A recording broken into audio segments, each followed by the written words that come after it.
ନମସ୍କାର ଦର୍ଶକ ବନ୍ଧୁ। ଆଜି ଆମେ ଜାଣିବା ଯେ ଭଗବାନ ଶ୍ରୀକୃଷ୍ଣ ତାଙ୍କ ଗୀତାର 2 ଅଧ୍ୟାୟ 47 ଶ୍ଲୋକରେ ଲେଖିଛନ୍ତି, କର୍ମ କରିବା ହିଁ ତୁମର ଅଧିକାର।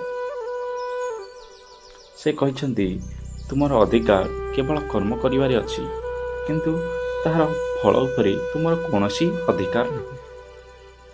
ଫଳ ଆଶାରେ କାମ କର ନାହିଁ ଓ କର୍ମଣି ହେବାକୁ ମନେ କର ନାହିଁ। ଜୀବନରେ ଆମେ ପ୍ରାୟତଃ କାମର ଫଳ ନେଇ ଚିନ୍ତିତ ହୁଏ, କିନ୍ତୁ ଶ୍ରୀକୃଷ୍ଣ ଗୀତାରେ କହିଛନ୍ତି, ଆମ ଅଧିକାର କେବଳ କାମ କରିବାରେ ଅଛି, ଫଳ ଉପରେ ନୁହେଁ। ଯଦି ଆମେ ନିଷ୍କାମ ଭାବେ କର୍ମ କରିବା, ତେବେ ମନ ଶାନ୍ତ ହେବ, ଜୀବନ ସଫଳ ହେବ ଓ ଆମେ ଆଗକୁ ବଢ଼ିପାରିବା।